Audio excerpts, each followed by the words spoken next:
The topics and opinions expressed in the following show are solely those of the host and their guests and not those of W4CY Radio, its employees, or affiliates. We make no recommendations or endorsements for radio show programs, services, or products mentioned on air or on our web. No liability, explicit or implied, shall be extended to W4CY Radio or its employees or affiliates. Any questions or comments should be directed to those show hosts. Thank you for choosing W4CY Radio. Welcome to Mindset Marketing Mastery, the show that brings you the top speakers in the marketing and video industry.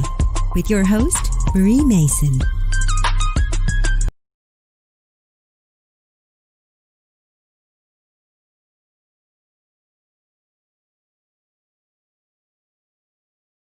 So, welcome to Liberty Virtual Solutions. We present our podcast series called Marketing Mindset Mastery Radio Show, or in now TV show. I am your host, Marie Mason, and normally I have my lovely and talented co-host, Sheryl Berstein, and join me, but she is on break for Thanksgiving. So this is our Thanksgiving segment. And today we're going to have another amazing show with our fantastic speaker who is going to talk to us about finding stillness in the storm. And first, we're going to promote some software that will help you find some help that you will find helpful, and where you can also earn a little money too. So that would be nice, right? But during the holiday season, a little extra cash and so forth always helps. So last week we mentioned the following software that will help automate your business called, and last few shows actually. So we talked about CRM, which is Honeybook, which is a scheduling software and great for discovery calls. Or the CRM software, sorry. And then the next one was Meet Fox, which is great for discovery calls and a calendar scheduling. Sorry, I'm getting this all mixed up today. So, and then marketing and virtual events, affiliate links as well. We also talked about that as well. So that would be my affiliate link, which is Liberty Virtual Solutions, and we gave that link as well. That will be all down below on the screen for all the different links. But did you know that you can also stop paying monthly bills for your software by getting them through AppSumo and getting the best deals on tools that will help your business grow? Well, that is a software that I found lots of great Black Friday deals on last year. And do you remember from last week's show? I don't know if for those who were here, they might remember that I had mentioned AppSumo, so I'm going to just go ahead and mention it briefly about what's going on. Did you know that AppSumo has a referral program where you can not only help save money, but you can also get paid too? So here's how it works. You get $10 off for every friend you refer to it, and then AppSumo pays you another $10 after their first purchase. How cool is that? How would you like to get paid for referring someone to just share your affiliate link and help them save money too? That's pretty fun. And during the holidays, when their Black Friday deals are coming out, at least in the US, we have that after our Thanksgiving, you can get some really good lifetime deals sometimes through AppSumo on several software that would help your business grow. So start saving your money and put some of that towards your business. But anyway, get $10 for every friend you refer to. Then remember, AppSumo will pay you $10 after their first purchase. So make sure you grab the offer here at http://f.buy.me/v/Marie-V-Mason.1. I did not make that up. It's just the way that what they gave me for that link. But do this now and start saving today on those Black Friday deals. And some of those are ongoing for like a month. So I would jump in early and go check out what they have to offer. And then once you become an affiliate with them, you can start saving and earning and sharing your code and affiliate link. So that's awesome. So you're probably asking, how does this relate to the topics in this episode? Well, to be honest, during the next few weeks, there's going to be a lot of families going to get together for the holiday seasons from Thanksgiving, Christmas, and New Year's Eve. And beyond in 2021. So let's face it, during the holidays, it could get stressful with visits with family and friends and people going shopping for the holidays, right? So we all need to learn how to find the stillness in ourselves in the middle of these storms. Because let's face it, sometimes you have little strife during family holidays, right? When you visit. Sometimes life just happens during the holidays because it's such a stressful season. So that is what our next guest is going to talk about today, about topics on finding stillness in the storm on today's show. So, welcome back to the Marketing Mindset Mastery Radio Show with your host, Marie Mason. And our next guest is Stephen Webb. He is a motivational speaker, city council member on Cornwall, UK, in the United Kingdom. And he hosts the podcast series called Stillness in the Storms, which is the main reason why we're doing this particular show. And then from Cornwall, and he's also from, like I said before, Cornwall, UK, which is United Kingdom. Stephen really is awesome at helping leaders in business and in their lives, in helping them to handle what has been turned upside down. And some personal facts about Stephen: he has a 22-year-old daughter and a cute cat named Mitzi, and I've seen pictures, and she's an absolutely cute cat. So today he would like to talk to you about finding stillness in the storm. So take it away, Stephen. Are you here? I am, yeah. Thank you, Marie. And thank you for having me as a guest on the show. It is my honor. I know we've been trying to get this going for the last, I guess, year, trying to get, and I'm so glad. I know. Was it that long ago when we first chatted, was it? It was probably longer than that since we first chatted, but I think we first chatted about being on a podcast about a year ago, around like the October, November timeframe last year. So much has happened in that year for everybody. I know, yeah, 2020, the year that nothing happened. Well, something happened. It just was a little bit blindsided everybody, but we're going to bounce back strong. I know, so, it's going to be fun. It's one of those years that I just think like yesterday was like March. Mm-hmm. And now like tomorrow's Christmas. It's like, really, what happened? Yeah, you blink and it went by. Yeah. So, and they'll be talking about this year in 200 years time. So at least we're living through it. We're experiencing this. Right. This time. I don't know what else to call it, really. It's just something that's happening that's just amazing to live through. Yeah, I think you're right, and you know, there's always a reason for it, and maybe it's just for us. If anything, it's just to remind us how important it is to do self-care. And maybe it's important to take care of our health and readjust our priorities. Because I can tell you, sometimes before COVID, I think a lot of our priorities were out of whack, and as a society, not just not just one country. I think as a world as at large, I think we all just had different priorities before the virus, and I'm thinking right now it just really helped changed our thought process around that. So I don't know if you agree with that. Yeah, absolutely. Just the connection, the hugs, and just being in groups of people, and as far as businesses go, we've all gone onto Zoom. We've all gone onto these calls and all that, which are great, and I think they'll stay. But we'll also have, instead of flying all over the world, going to these conferences and all, we will appreciate the Zoom to do the business side of it. And then we'll meet up to do the more socializing side. And I think it'll be really appreciated.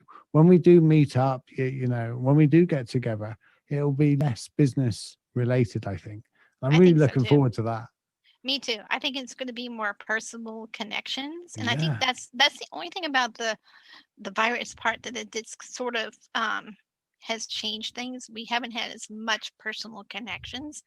We've been more focused on even though we have Zoom and Facebook and so many other social media connections, it's never been a time where we haven't been less connected in a way, from what leaders are telling me. So we haven't developed those real heart-centered relationships. We've been focused more on the superficial, and I think that's where we need to change that, to be honest. But that's sort of part of what we're talking about, but not really. It is really, but it leads into it. We almost have to lose something to gain something. True. If someone comes in and hugs you every single day, it becomes routine, it becomes normal. Right. We almost have to lose that personal connection. We almost have to lose that freedom to suddenly realize that, wait a minute, what do you mean we had that freedom? We were able to do that? Well, when it's there and it's a given, we just don't take no notice. And I think we will for a while. I don't think things will go back to the old normal. I really don't think they will. Some things will. Yes, But like we will eventually get rid of, and I didn't mean to interrupt, but we will eventually get rid of the face masks. I was speaking that. Absolutely. Yeah. That's one normal I don't want to keep. No, I totally agree with you. So, and you were going to say something about that, and I apologize, but I had to say that one comment because I think that's one we can all agree on is the masks. Yeah, I had to go to the doctors the other day, and I had to have, I hope you don't mind me sharing this, I had a couple of moles froze off my back. Oh, wow. And it was the first time that I'd been out and about wearing the mask with other people and all that around. And I'm a big smiler. Whenever I go next to anybody, I say, all right, and smile, even to strangers. And I really found it strange that you have to smile so much more so it's in the eyes. Yes. And you cannot see that casual, normal smile. Yeah. And I didn't like that. You know, I like to see people's faces. So although it's great and it protects us and all that, it would be nice to get rid of that. See people's smiles again, you know. You know what? Seeing it in the eyes is good because that really means it's more genuine than the superficial smiles anyway. So I'm okay with that piece of it. And I'm hoping that the genuine smiles will continue long past the masks. So, but that's just, that's a really good point because my husband was just bringing something up where he was at work and he has to be in the public eye because he works for like a food service and stuff. And he was greeting some of the customers and he was trying to smile and everything, and he realized after a while, like, oh, they can't see all my facial expressions because he was trying to do facial expressions underneath the mask. And then it dawned on him when he had a break, oh, they can't see that because of the mask. Now they can see, but your point is awesome because you can see it in the eyes and you can see it in gestures, like hand gestures. Yeah, it's like when we joke and then we laugh after. They don't know that it was a joke unless they see us laugh and the facial expression. So it's really important. The visual signs are really important. Exactly. We just don't realize it until we don't have them. Like, no, we got to lose it to gain it. Exactly. That's awesome. That's a good way of putting that. So, I know you have an amazing topic because one of the things that we're going to be facing during the holiday seasons is we're going to be dealing with family and visiting and hopefully some travel depending on restrictions because some places are more restricted than others. So, regardless, you're going to have some sort of gathering, whether it's small or big, depending on your situation. And who knows, maybe even do round robin ones. So if you have a large family, you could break it up into sections. So there's a thought. I've done that before, during the holidays, because of people's schedules too.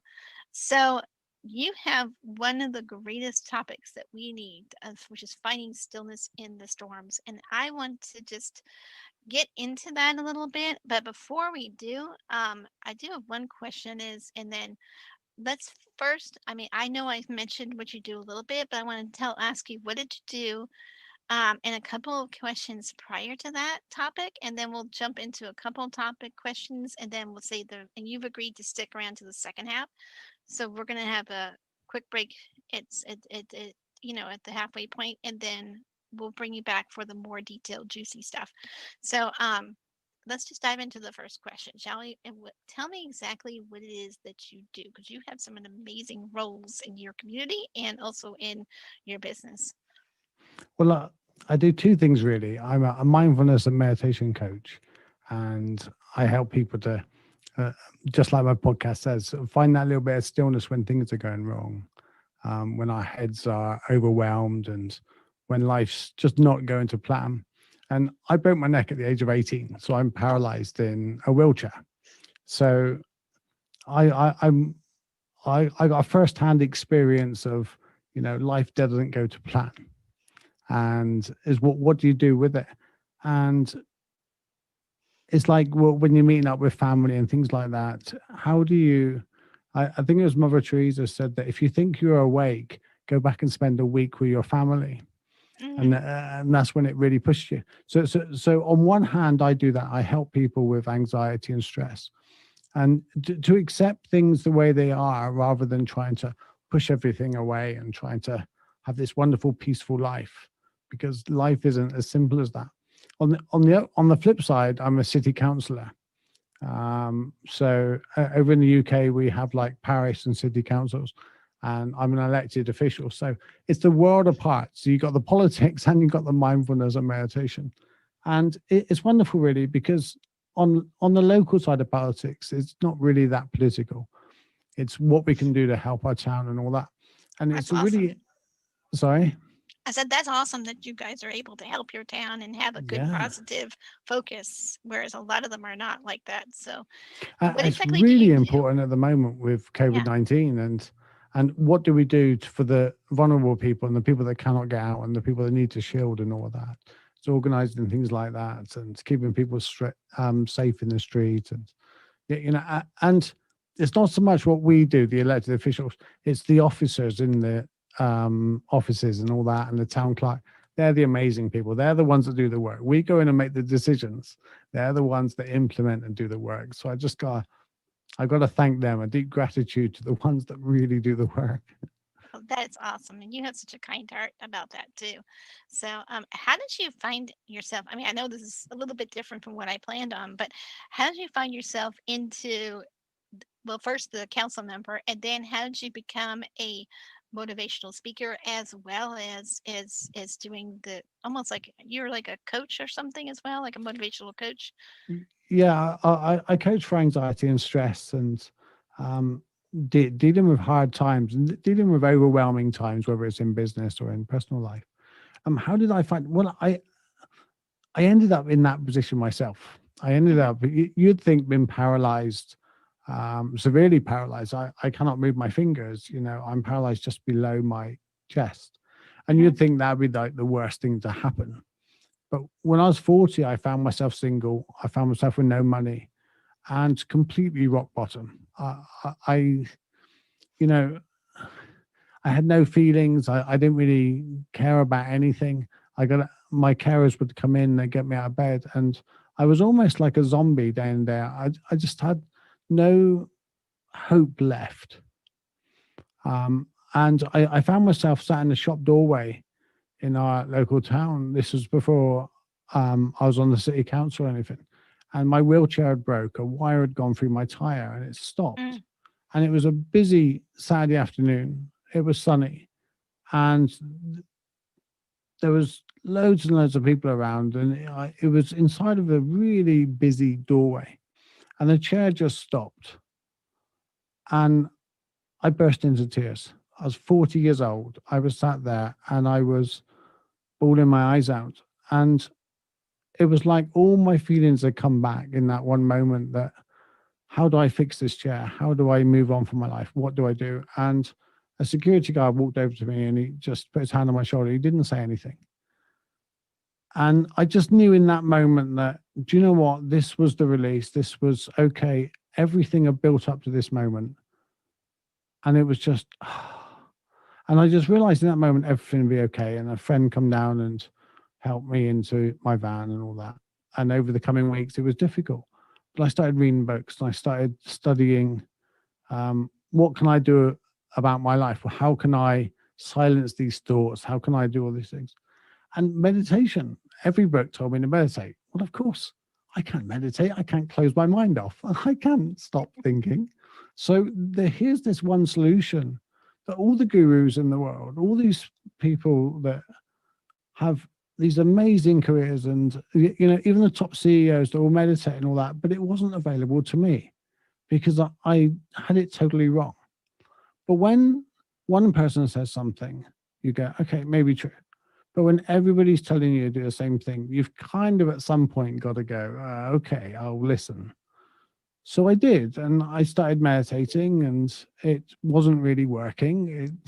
I couldn't close my mind down, but I persevered. And over probably a space of about 2 years, I started trying to learn the knowledge of meditation. Why was I meditating? What is the point of doing it? And I learned that it wasn't to quiet, it wasn't to get rid of the thoughts. You can't get rid of the thoughts. You know, the thoughts are there just the same as your heart beats. You know, you don't want to stop your heart beating. Your mind's there to think. But you can choose which thoughts to get on and which thoughts to allow to let go. And that's where I found my calmness. That's where I found my stillness. It was like, I can be with this storm, but I don't have to be part of the storm. And that's where it really changed. And because that changed my life, and because I was becoming calmer and I was becoming happier, really, I was really starting to enjoy life. People were coming to me going, I want a piece of that. How do I do it? You know, I've got all kinds of problems in my life and you've got way more than me, I think, and you're happy. So that's how I got into that. Regarding the city council, it was more so I run out of excuses.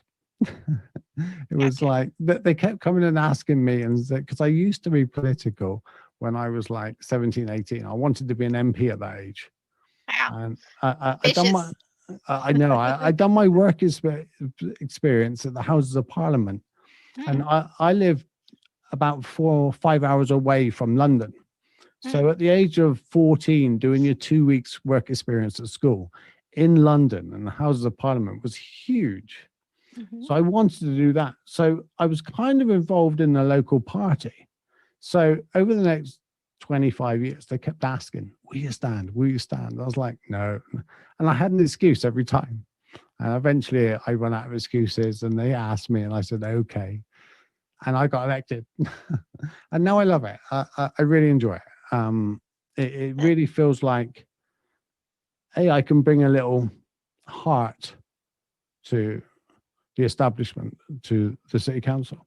Not that the others don't, but also I can bring a unique perspective. Yeah, totally, and especially from a disability side, which is something I've kind of pushed away in my life. And you can set the example for others who are in your situation or having other challenges, because I mean, you're overcoming the wheelchair and you're not limited by your wheelchair or your handicap.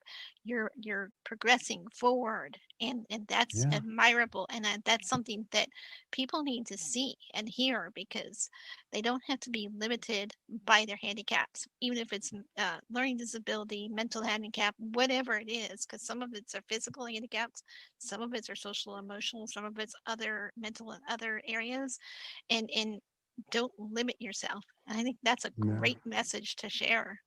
So now, and I love the story of overcoming, because it helps give people, what's the word I'm looking for? And maybe you might even have a word for it too, but I think what it does is give people hope, really. Yeah. So I think that's the simplest word. So thank you for sharing that. But yeah, is there more to that? I mean, as far as how did it lead into the coaching and speaking? Well, that's how it led into it. People want to know how I was doing it. How do I stay calm and here's the thing. There's a quote by Jack McCormack, Cormac McCarthy actually, and it says, "You never know what worse luck your bad luck saves you from." And here's the thing. People might often say to me, well, if you hadn't broke your neck, I think you would have done this, you'd have done that. And my question is, we don't know. My life might have been a whole lot worse. And we tend to see that if I'm not in this storm, my life would be, it would be sunny. If I wasn't broke, I would be happy. If I hadn't lost that job, everything would have been perfect. If we just got that contract, everything would have been rosy. And the thing is, we don't know the alternative.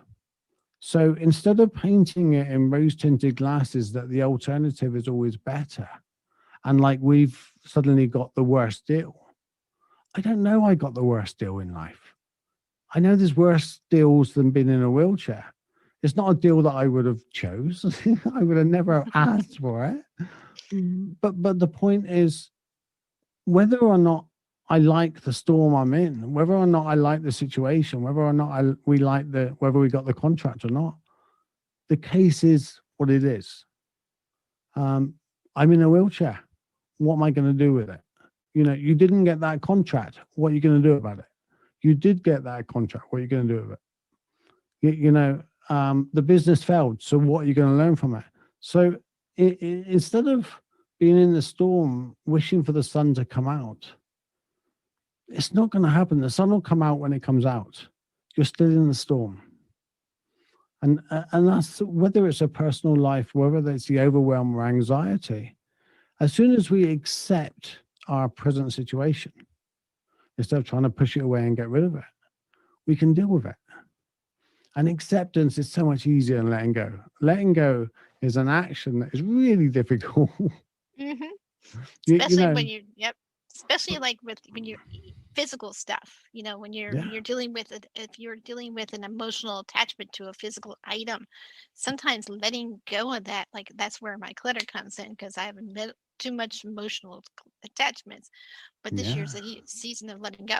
But when you touched on that, it was perfect, because I'm really like, it's physical clutter is just one piece of it, but there's other parts of it. Could you tell us some of the other parts of things that you want, that we need to consider letting go some stuff? I mean, that would be something I'm just going to throw in there. Well, there's emotional attachment. What I didn't tell you, what started my rock bottom of 40 was I was here. I was just at virtually where I am now. And for 18 months, I've been in a relationship, and it'd been going really well. It was still in the honeymoon phase. A typical male side of the relationship. It was perfect. Mm-hmm. and I texted her in the morning. I said, why don't you text me back in the same way as you used to? You don't text me back as quick. And I thought I was clever. I thought I would message her on WhatsApp so I'd know when she read it. And she texted back and said, well, I don't know what I want anymore. Well, I'd had enough experience in my life that I knew exactly what that meant. By the end of the day, she came over, picked up her stuff, left. She was in tears. I was in tears. But the relationship wasn't working for her anymore. Now, then I realized now it wasn't working for me, but I didn't know that. And that was really the catalyst. Here I am, 40. I'm paralyzed in a wheelchair. I'm never going to have another partner. I'm never going to have this. I'm never going to have that. So all the inadequacies start creeping in. And I got so emotionally attached to needing a partner, to this person, that when someone comes along and says, just let it go, just let your past go. How do you do that? Yes, I was going to ask you that. It's not just the partner that you're letting go. You're letting go the fact that they make you feel more whole. So you're letting go of the fact that you're not a whole person. You're trying to let go of all that.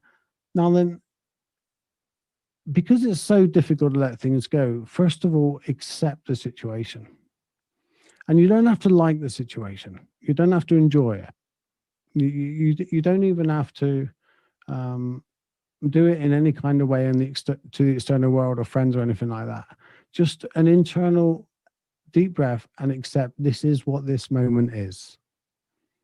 And I'm not in control of this moment, because none of us are in control of the current moment. Once the moment's here, it's already written. Right. But we have some influence over the next moment. Yeah. So when we accept the current moment, because that's what we want to do. That's what most of depression, anxiety is. Well, depression is mainly we don't like to be in the moment that we are in. We don't like to be feeling what we're feeling. And whether that's in business or in personal life or anything, we just don't want to be here. And anxiety is, I don't want to end up where I think I'm heading. So if we accept that both of those things we are not in control of, mm-hmm. we accept what we are in control of. Right. And we're in control of how we think about these things. Yep.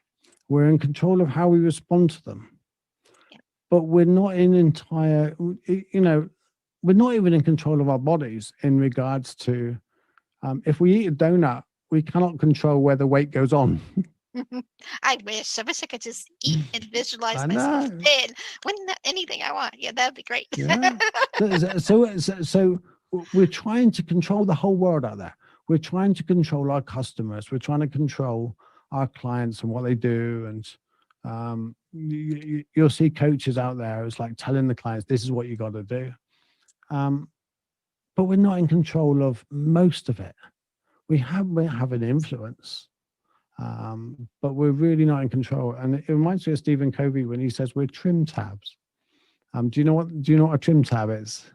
I read some of his books, but I cannot recall what he meant by that. Well, you take the great big ocean liner, and all the way down the side, there's these little flaps that individually they don't do much, but together they have a little bit of influence on where the ship's going. And that's what we are. We're trim tabs, whether it's in a business, whether it's in a thing. And we have a little bit of influence on some of the external world, but very little. But we have this a desire and this want to be in control of things. We want to be in control of the traffic. We want to be in control of how people talk to us. We want to be in control of when people phone us. Yeah, I was trying to get that way at one point because I had such a crazy schedule. I had to sit there and say, you guys can't call me all the time. It just doesn't work. I can't answer. I'm not, because you get busy, and let's face it, our schedules are not always free. So, and people think that you're free when you're like totally busy. So I get that. So and we also think the external world knows what's going on in our internal world. Yeah. I don't know what's going on in my internal world 90% of the day unless I do a check-in. Yep, totally get that. Yeah. So we're trying to control everything. So it's not a matter of sitting back and going, well, okay, I'm going to allow life to just trample on me and deal whatever it wants to me, and then I'm just going to sit back and take it. It's not about that either. It's about accepting the moment and then recognizing what you can control and then having influence over it. You're not in control like the archer.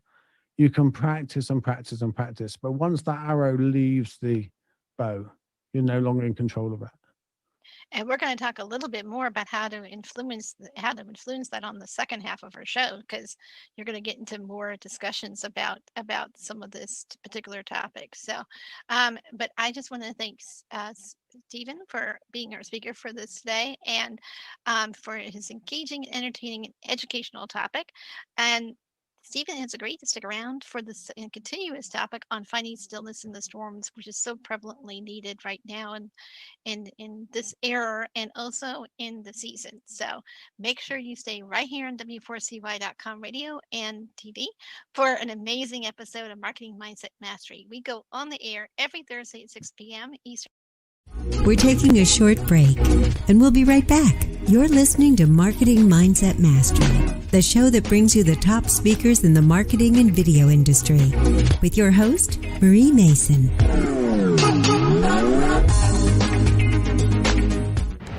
The show is brought to you by Liberty Virtual Solutions. We work with business coaches and speakers to help them market and host their webinars and upsell their coaching programs and develop heart-centered relationships with their audience.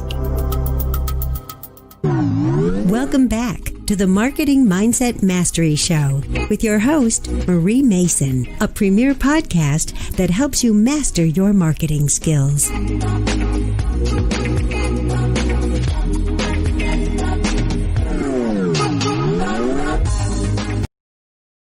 Welcome back to Liberty Virtual Solutions. We are presenting our podcast called Marketing Mindset Mastery Radio Show. I'm your host, Marie Mason, and our lovely and talented co-host Sheryl Berstein is on break for Thanksgiving, for our Thanksgiving episode. We have been talking with Stephen Webb today, and he is an amazing and talented young man, and I would love to hear more about his topic about finding stillness on the storm. And let's, Stephen, are you back? I am here, yes. how are you doing? Take it away. So we were talking about something specific, and I wanted to expand on that. Could you? And I'm sorry if I temporarily forgot what it was, but hopefully you remember what it was. Can you just expand a little bit about our topic? Because you had some really good points with letting go and so forth. I think it was related to that. Yeah, we were talking about the difference between trying to force things to trying to force letting go of things and just accepting the situation in the moment. And talking about like exercises we can do. And one of the things I learned about with meditation is, or we could even forget the word meditation, because a lot of people think, well, I can't meditate because I can't silence my mind. Well, one of the things that's really beneficial is having a positive mindset. And everybody loves a positive mindset. And very often in my life, I've looked at someone and said, well, just think positive. But it's easy for positive thinkers.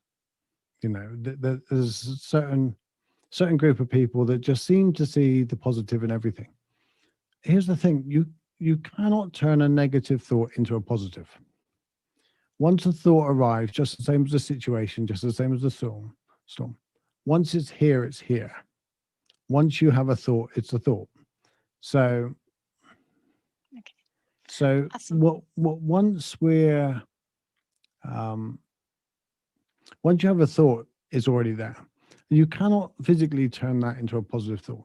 So one of the exercises I do is that I sit down and I do it with my clients. And that is, we just go through what thoughts are coming into their mind. And we label them as a positive or a negative, upbeat, not so upbeat, or give them another name if they're not necessarily obviously a positive or negative.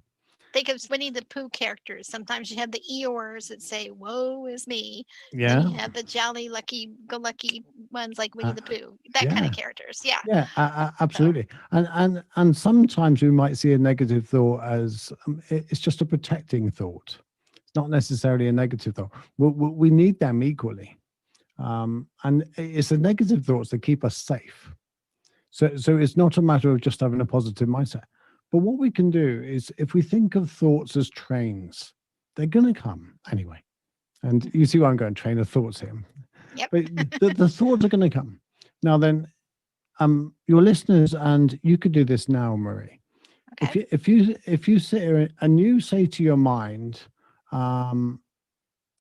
give me all your thoughts and I will just listen and wait for them. So if you do that right now, say, right, give me all your thoughts and just wait for them. Okay. You have an almost blank mind for a moment. There's no I was thoughts. wondering. I thought that was just me. No, it seems like all the thoughts disappear for a moment. Okay. So, So you have this wonderful Yeah. moment of blankness, of just pure awareness of waiting for thoughts. But the thoughts will come in about a second and a half, maybe 3 if you're really lucky. And then you can go what type of thought it is, and you can label it. But you can also go one further. You can, just by labeling it, instead of going with it and going on it, you can choose to go, right, well, I don't want many of those thoughts, so I'm just going to ignore that thought and wait for the next one. So you can get on the thought or get off the thought. It's totally up to you. And just by doing the exercise of sitting down for a couple of minutes a day and going and watching the thoughts come and choosing what to do with them, what you're actually doing, because you're not in control of your subconscious mind. You can influence your subconscious mind, but you're not in control of it. So you influence your subconscious mind by giving weight to thoughts. So if you tend to think in a negative way about a certain thing, and it creates a lot of emotion, your subconscious mind takes notice. Just the same as a child, if it's going to be screaming and shouting at you at the same time, you take more notice of that than if they're quietly talking to you. So if we give when our subconscious mind gives us a thought, if we give it a lot of emotion, our subconscious mind takes notice and it'll try to give you more of them. Our subconscious mind doesn't have a preference of positive, negative, protecting, happy, desire thoughts. It just gives you thoughts that you want. So we train our subconscious mind to give us the thoughts that we give good feeling to.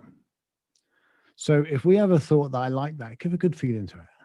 If we have a thought that we don't like, just accept it and allow it to carry on. And then eventually you're training your subconscious mind to give you the thoughts that you want. We can only influence them. And that's one of the things we can use this type of meditation to, you recognize the thoughts, and you recognize them as a transient nature. They come and go. How many times have you thought of a brilliant idea? It's like, it's going to change the world. It's going to be an amazing idea. And you think, it's so good, I don't need to write that down. 4 minutes later, it's gone. Forget it later. And it was the I have most been down there. That's amazing why thought. I have stacks of notebooks, no joke, around my house because I have to write everything down. And I'm filling up Google Docs now and other things because I want to make sure I don't forget. Now, remembering where I put them, that's a different story. I know. But at least they're written down. but that's the thing. Thoughts only persist if we give them weight and we give them, and just the same as when I found myself single, or you find yourself in a lot of debt, or you find yourself in a certain situation, or you find yourself rolling in money, whatever the situation, if you give those thoughts lots of feeling, you will get a lot more of them. And that's a simple way we can use meditation to not become, you don't want to become a meditator in a cave with no thoughts and just a peaceful life. And it's not about that. It's about recognizing what's going on inside of us and having that inner control, because knowing ourselves is the greatest of all wisdoms. And anybody can being point aware of out, ourselves. Yeah, being aware of what's going on. Aware versus, Yeah, being aware of what's going being on aware inside. Now, does that include like our health and our mind and as well as our thoughts and so forth? Is it? Yeah. With the health of the body, it's kind of strange because I don't feel anything from just below my neck, but I have to really listen to my body. When I eat certain things and when you're doing certain things, you have to really listen. How does that affect you? When I eat that, how tired am I feeling? Being diabetic and things like that, you have to really be aware of these things.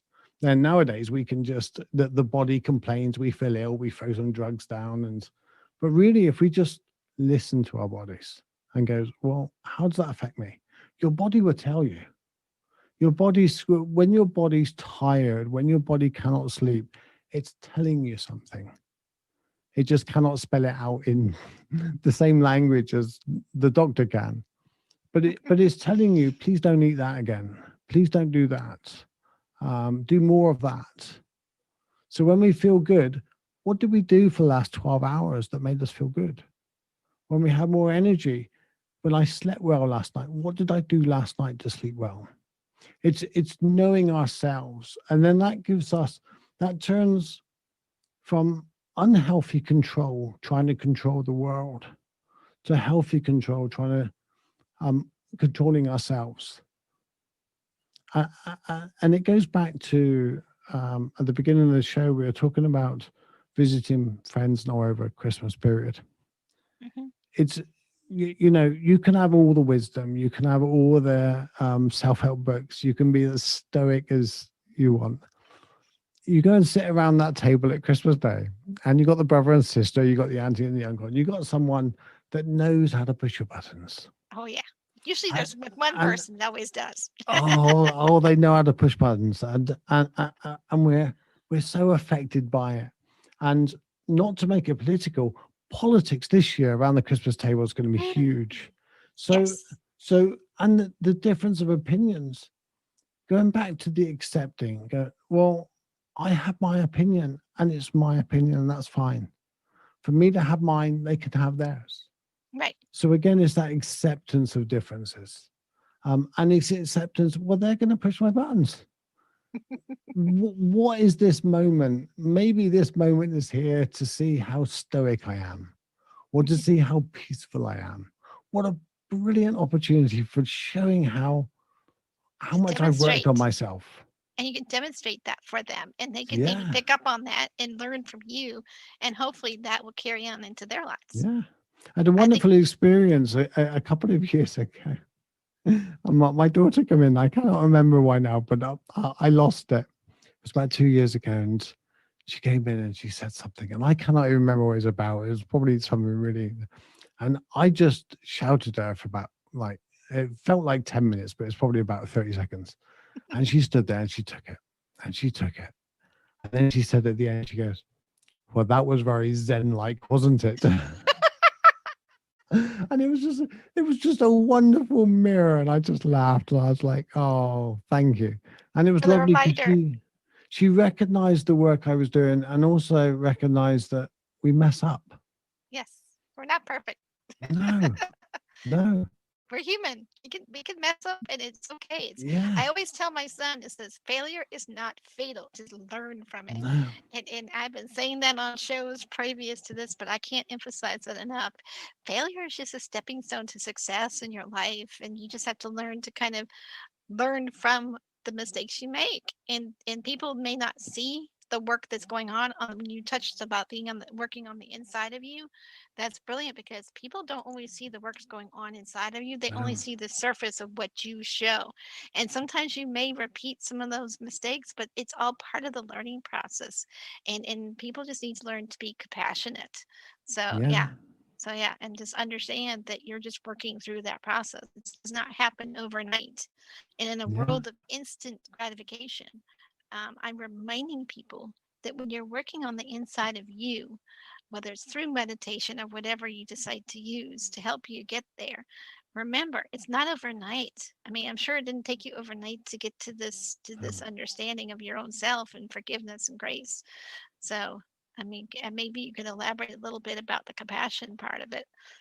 and uh, and you say about it doesn't happen overnight, and it's not there now. It's not always there. I have to really sometimes, you give me a headache, you give me a tired day, you give me a night that's too warm and I can't sleep, and the Hmm. next day I got to work doubly hard not to argue back, and because family and the closest to us, it's always emotionally charged. We Hmm. feel they should know better. Hmm. They should know me better. Hmm. That's always an amazing thing when we get to the age of 35, 50, and we go on this discovering ourselves, yet we expect our family to know us really well. You expect. Yeah, yeah. And those expectations, we think we're allowed to fail, but Yeah, we don't like it if they fail. We true. don't like it if they say something wrong. Give them permission to mess up royally as well, and be okay with that. That's true. If you give others permission to mess up, they'll give you permission to mess up as well. And progress is messy, Hmm. whether it's internally, whether it's countries, or everything humans have ever been through collectively. It's Any progress is messy, and it's like the tide coming in. You get a brilliant book, and the tide comes in, or a wave comes in, and you think this is brilliant, amazing. And then over the next 2 months, the wave goes out a little bit. And you take that little 1% from the book and you think, I must read that book again. And then the wave comes in again, it goes in slightly further. That's progress. It's not linear. It takes its time. And we've Small only got pockets of to, time, right? yeah, Small pockets of time. Yeah. it is. It really is 2 steps forward and 3 steps forward and 2 steps back. And, and it's just not pretty. Growth wasn't pretty, personal growth, and looking inside is not pretty. And one of the things that I've learned more than anything else is, if something bothers me, it's it's something inside of me, not them. True. Because how can one person say something to me, and yet a family member can say it and I'm affected? Hmm. So that means it's not what they said, because otherwise I'd be affected by everybody equally. Yeah. So it's inside. So if I'm triggered, you know, um, I think this is a really worthy story, and I think it's what's given me more freedom in my life and everything. Because that's what we want. We don't want more money. We don't want more, but we want more freedom. That's right. And And freedom is a lot of people place the emphasis of having financial income in a larger amount to being having that freedom. But freedom isn't just about money. So I think you're going to dive into what that is. So freedom is the ability to be myself without fear. Yep.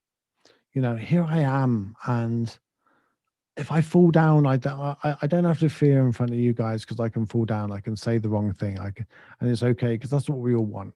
Yeah. We want the ability to mess up royally and still be loved.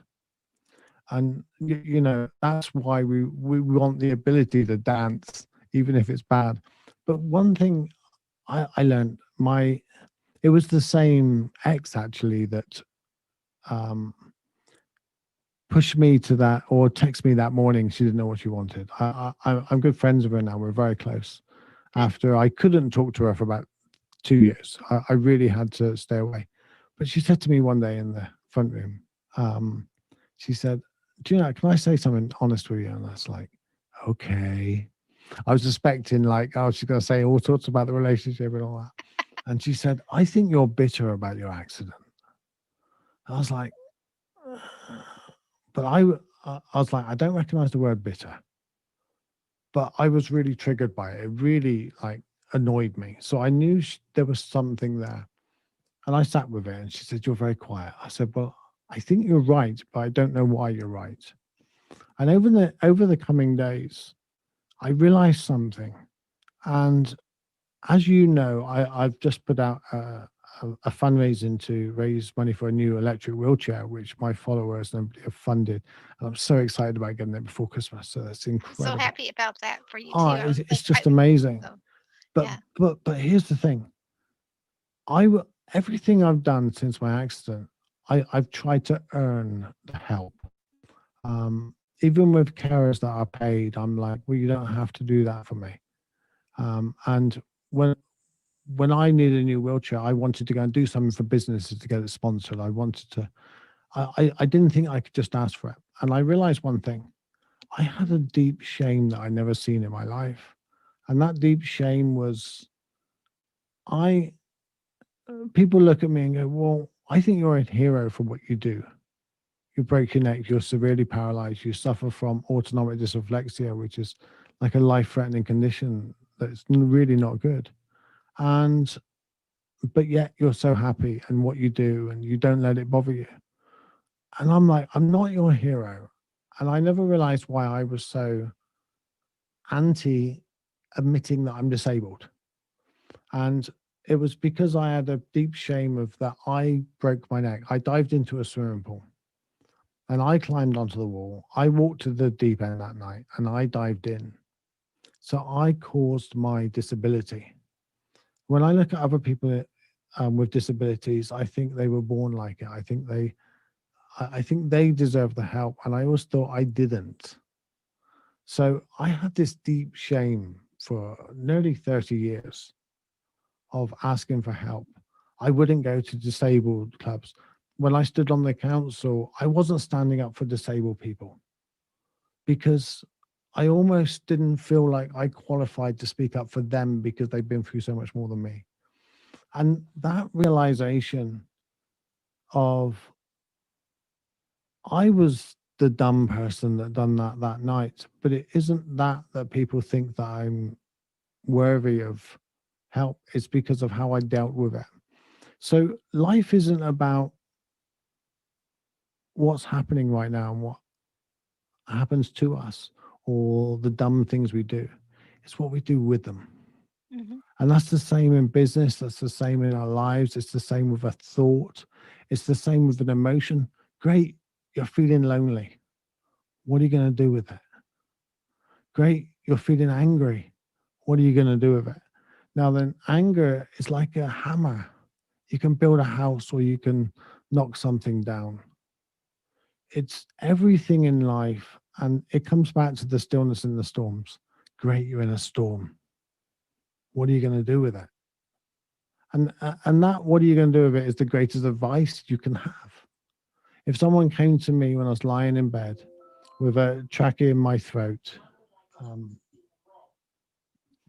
Sorry about this. We went a little Just longer cancel today. that. That was my mum on the phone. Well, tell d- Mama hi for all of us. It's when I was lying in bed and someone came into me when I was 18 years old with a trachea in my throat when I couldn't speak, a halo, a metal brace around my head, and said to me, "Do you know what? You broke your neck. What are you going to do with it?" I might have felt like, it's getting up and punching him at the time or whoever it was. But really, that's the greatest advice you can give anybody that's going through overwhelm, problems, or something. Because once it's here, you got to deal with it or not. True. And the suffering is when we don't deal with it. Suffering is not accepting it. Pain is inevitable. Pain, we're going to be hurt. We're going to fail. We're going to mess up. Suffering is a choice. So accept the situation, accept the thought, accept the feeling, accept that your family member around that table is going to say something wrong. You just have to give them grace. Respond, give them grace. And that's where compassion is. Have compassion for not just the people around you that are struggling. Have compassion for every thought that you have. Have compassion when a loneliness feeling comes up. Have that softness all the time for everything that appears. And this sounds wonderful. Don't get me wrong. I'm not there all the time. I'm there about 5 minutes of the day. But that's the ideal to live to. And it's not somewhere to get to. It's every moment. If you want to be wise and compassionate, don't flip the finger back at the driver that cuts you up. You don't know what he's going through. Dang, it's like you were like seeing me when I was driving not long ago, and someone was doing something really ridiculous, Yeah. and it's so easy to change gears and want to sit there and give them the wrong thing, and like flipping the finger, and I'm like, were you in the car when I did that? I'm just teasing because I know you're all the way in another country. There's no way, but it's just like you like read my mind. Yeah. We all do it. We've all been late. We've all cut somebody up. We've all been both people. Mm-hmm.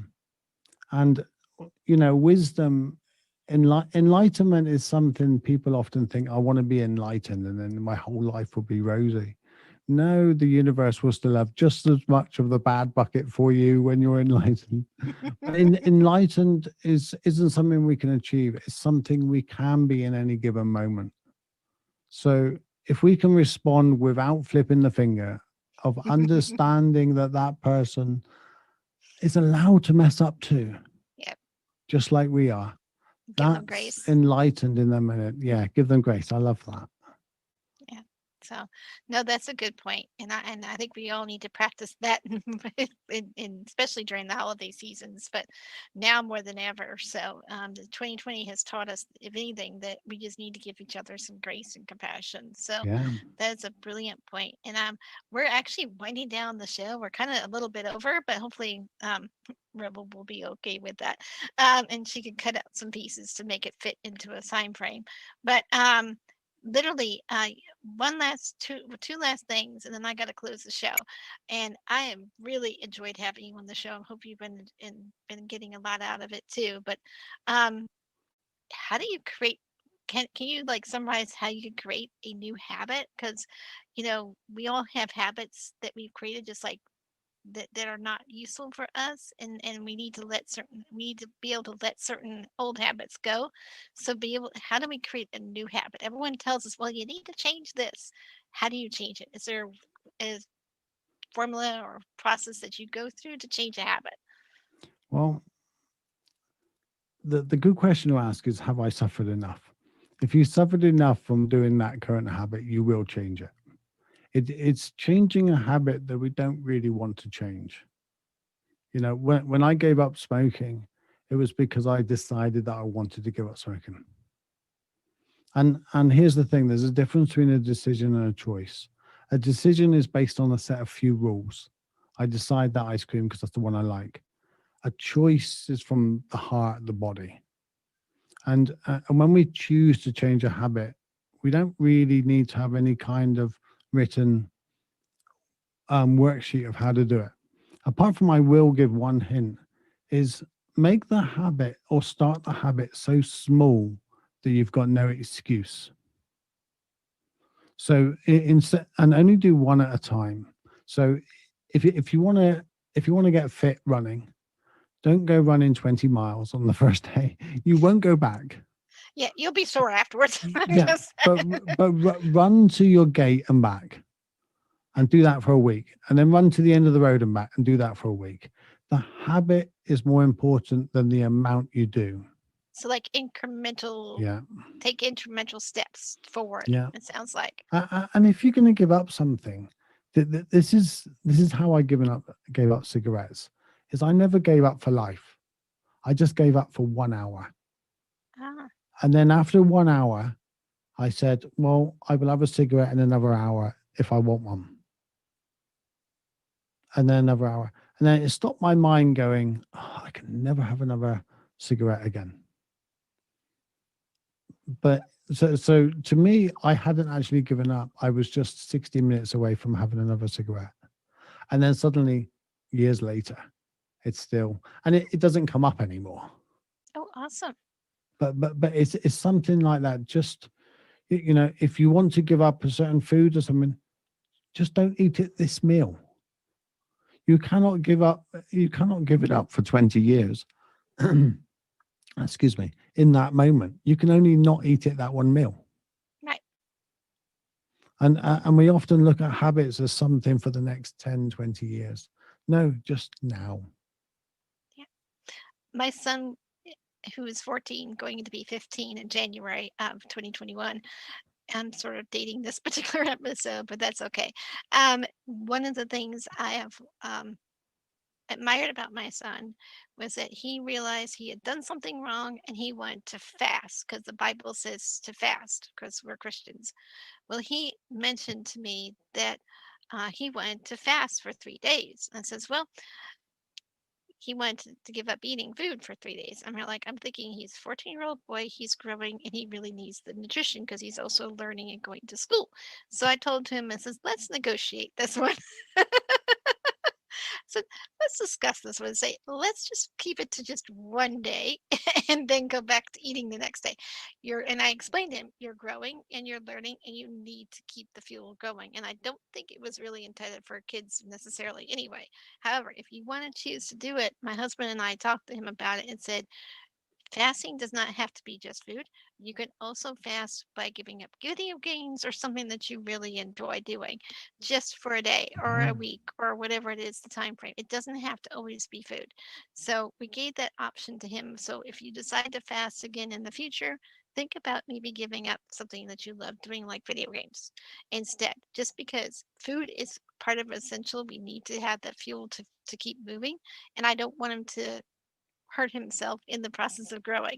So luckily he was willing to work with us on that. But yeah, and he did. He fine, and then he got all it out of his system and everything worked out fine, thankfully. But I mean, the point is, the lesson is that, that has nothing to do with everything about meditation, but when you're going to, but it did extend a little bit about what you had talked about just a moment ago. But we actually have to get in the show, which is so sad because I love this and I hope you get to come back again. So I love having repeat guests, so because they're so much fun. All of my guests are fun, but it's always nice to have the repeat ones because we get to know each other and get to enjoy each other's company, and the audience absolutely loves it. So and they usually ask me, can you bring this person on again? So last thing I want to ask is, do you have anything you want to share, whether it's your podcast link or a gift for the audience, and how can they connect with you? And then I'll close the show. Yeah, then connect on my website, stephenwebb.com, spelled with a V, and just type into Google Stillness in the Storms podcast on Spotify and iTunes. And most of the things I share, most of the things I give away, I normally mention in podcasts and all that. So I got some really exciting things happening in the next 4 weeks, actually. Cool. So that's going to be. You want to give us a preview? Well, yeah, I'm building a stillness circle. So it's like a website that will have videos and have other things and all that. And it's very, very similar to Facebook, but without the Facebook. Sweet. That sounds exciting. You'll have to reveal more of that later on. So Yeah. that'd be awesome. Definitely let me know when it's launched, and then we can let our audience know too. So that's awesome. So thank you for that. So please make sure you go into Stephen and say the website again. StephenWebb.com. StephenWebb.com, and take advantage of some of his cool offers and listen to his podcast. I mean, Stephen actually is between Stephen Webb and Stephen Atchison, which is how I got to know you. The two of you helped me get into meditation, which prior to that nobody else did. So I want to thank you for that, by the way. So just make sure you take out advantage of his offers, because he's an amazing person, and I just really hope that you guys enjoy this episode of Marketing Mindset Mastery. And I'm your host, Marie Mason. Sheryl Berstein my co-host, will be returning on the next show in December.